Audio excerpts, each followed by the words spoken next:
Hi guys, it's Kelly Lativola here, and this is the first full card video for the new series that we're doing at Simon Says Stamp. It's called What Would Kelly Make? And so basically I pick a parcel and then I have to use it in its entirety. So this parcel that I chose included the sugar skulls from Simon Says Stamp and the layered chrysanthemums. Forgive my slowness, it's a hard word for me to say. That was a combination set between Clearly Besotted and Simon Says Stamp. So this one just really spoke to me. As soon as I saw the parcel, I knew immediately this is the one that I was going to use. So I'm stamping the sugar skull. I'm using Intense Black by Simon Says Stamp, and I'm using it because I can use it with Copics and I can use it with watercolors, and I'm going to use both today.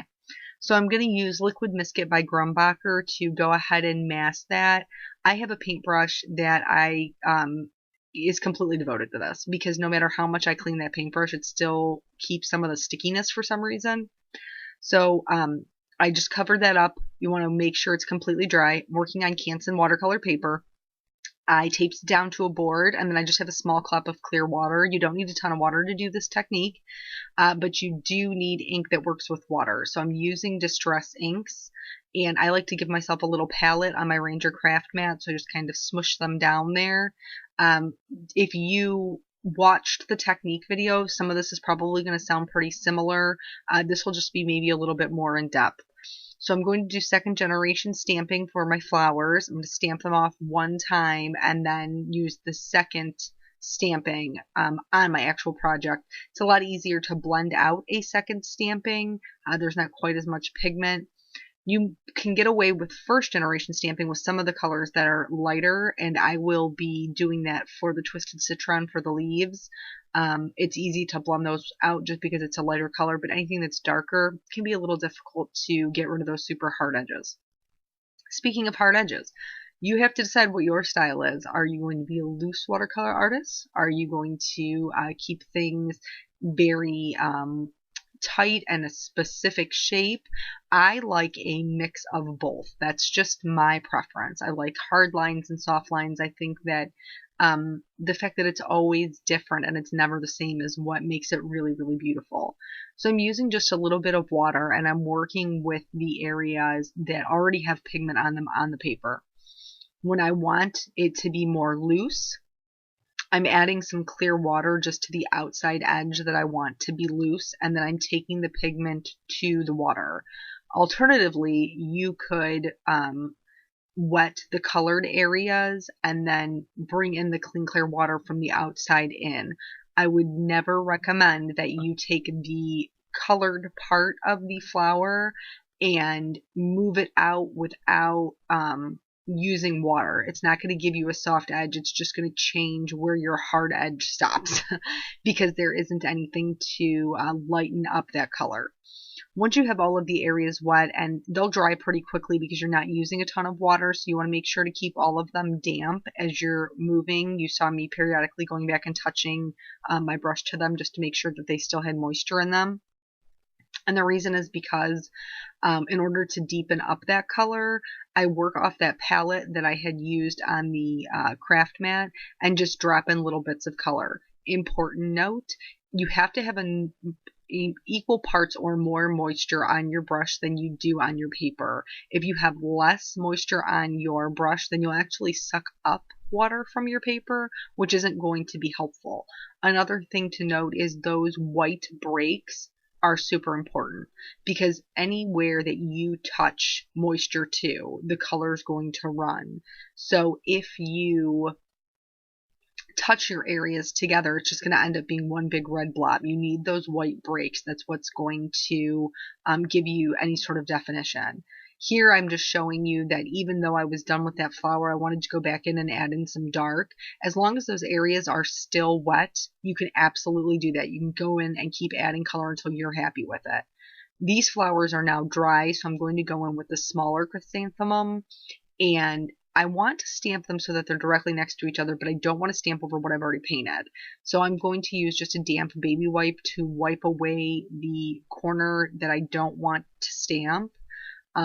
If for lighter colors, like with the leaf, it's a smaller area. I've just used my finger before. I wouldn't recommend doing that with the red because it's really difficult to kind of get it off, but the baby wipe, the damp baby wipe works great. There isn't a great way to mask these because you're making them very organic and their own shape as you're watercoloring. So you're not going to have a defined shape. They're always going to look different, which is part of what makes this so fun. So I'm just going to do the same thing with the smaller flowers that I did with the two larger ones and build those up, you know, spread them out, have the loose and hard edges, and then add in my shading as I go. These will be slightly darker than the other flowers just because they're more compact. So now everything is dry. And you don't want to work in two wet areas that are right next to each other because, again, like I said, two wet areas that touch, they will mix. So if I had stamped these leaves, and I am stamping them full strength in the Twisted Citron, if I stamped them while my red was still wet, I would run the risk of them bleeding together, and then there would be brown, and I would not like that. So for the leaves, I'm doing the same thing. I'm wetting the areas that are already there, and then anywhere that I want it to be a little more flowy, a little more loose, I'm going to add in that clean, clear water. And for this one, I'm using Mowed Lawn as the darker color. You don't have to use two colors. You could just use a lot of water and then build up your colors, you know, just using one color of distressing. I just find it a little bit easier to use two. So, or you could even go three if you had a large enough flower. But just keep in mind that anywhere that you put the color where it's already wet, it's going to run to. So if you're heavy-handed and put a lot of, like here we're using Mowed Lawn, if I put a lot down, it is going to completely overtake that Twisted Citron. Everything is dry, and now before I remove the liquid biscuit, I'm going to go in with just a damp baby wipe and wipe off the areas that I stamped on top. That ink's just sitting on top, and because you remove this with either, you can use like an eraser or your finger, just to get it moving. Just be careful that, because the thicker that it is, the harder it is to get up and the more likely it is to kind of rip your paper, which I have had happen to me in the past. I'm going to be truthful. So just go slow with it. Now that that is all done and removed, we're going to start in on the Copic coloring. So fun thing, this is the first sugar skull I have ever colored. And I can't believe I never used them before because there is no wrong way to color these. There isn't. Like and I don't know if you know anything about sugar skulls. I really knew bare minimum, so I kind of did a little bit of research. And basically it's a Mexican holiday that celebrates the Day of the Dead. This is where they honor their loved ones who have passed away, and so they bring these gifts and they decorate these really ornate skulls, and it's a way to honor their loved ones who have passed away. And some of these families are spending 2 months of their income just to honor their family, their friends. So it's really a beautiful idea, and these skulls are they're gorgeous. They're super bright colors and just very celebratory. And so I just love the whole idea of them. I decided to go with aqua because I'm really on an aqua and red kick, folks. Like, other than that, I don't really have a good reason. I'm just really enjoying those two colors together. And I kind of wanted to do like a gradient. So from the top and the bottom, I want my highlight to be in the center where those little swirl cheekbones are. And I'm just using a light hand and a flicking motion. I did cover the entire skull in my lightest color just to saturate the paper, and then just using those light flicking motions, I'm going to work out from my lightest color to my darkest, and then my darkest back into my lightest. The only part where I'm really adding any specific shading is the next to the jaw and next to the cheekbone, because obviously those cheekbones come out, so the parts that are behind it would be more concave. So that would just have a natural shading. To get that gradient, I needed to shade the top and the bottom. But other than, just that I simply wanted a gradient, I wanted my highlight to be in the middle, there was really no rhyme or reason as to why I chose that. I just thought it would look cool. So that's what I did. I will tell you, and you'll see as the coloring goes along, I did get a little bit, I don't know, overexcited with my coloring. So I had some bleeding into my whiter areas. Also, in the middle of this, my camera decided to tell me that my card was full, so there was just a little bit of a transition there. I promise you didn't miss anything. It just looks weird. So once I was done with that, I just went over everything with my lightest color, and you can see where I got some of the bleeding into the heart and into the other designs. And this is where your colorless blender is your friend. The reason that I left this part in is not because it's necessary for you to know how to use your colorless blender. It pushes the color out in case you don't know. But the reason that I showed you is to show you that everybody makes mistakes, including me. So if you have bleeding or if you got a little heavy handed, don't feel like it's just you.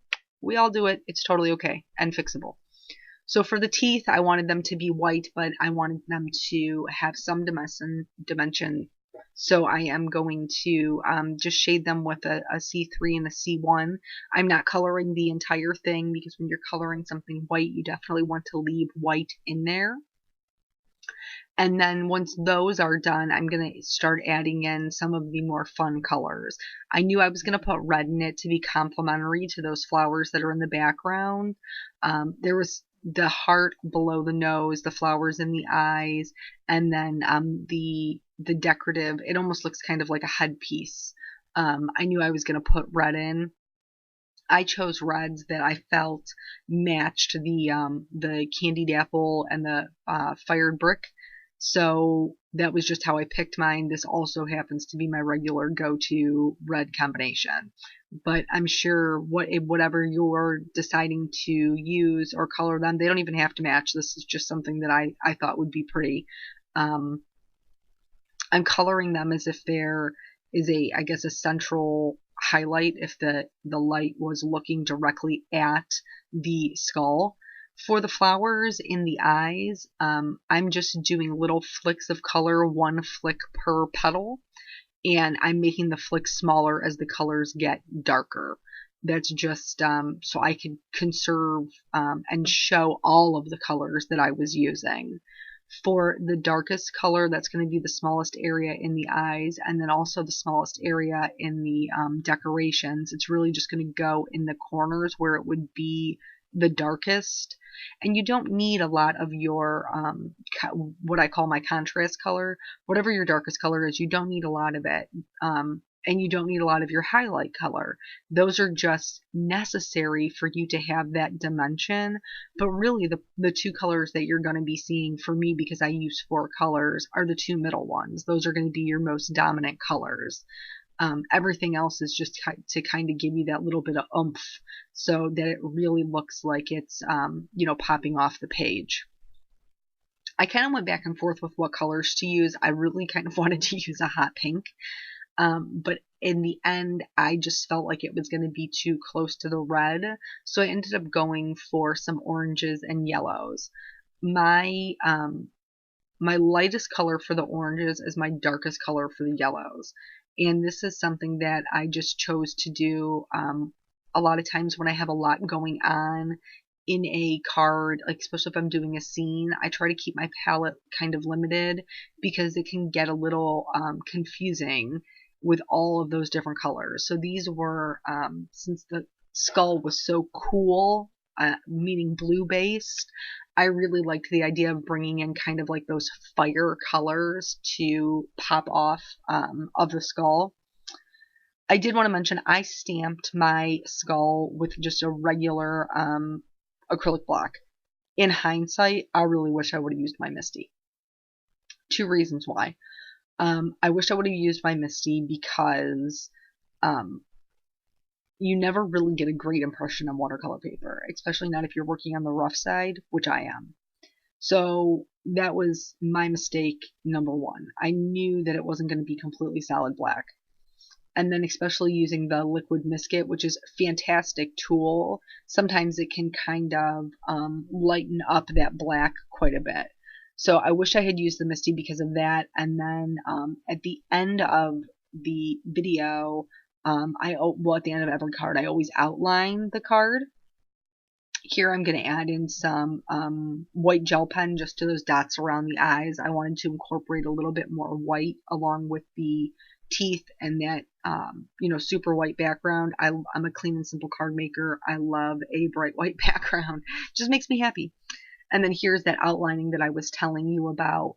I ended up outlining everything like I normally would, but there were some areas that I just had to color in. If I had been smart and used my mini Misty and just left the stamp in there, I could have just over stamped it and saved myself that whole filling in portion. So you can totally tell it's worth it to fill in the black though, because those colors really pop now. And then I'm just going to add in a little bit of Clear Wink of Stella for just some sparkle on just the extras. So that's the whole card. I really hope that you guys enjoyed the first series. I'd love to hear your feedback, so please don't be shy. And hopefully I will catch you guys on the next video. Thank you so much for joining me.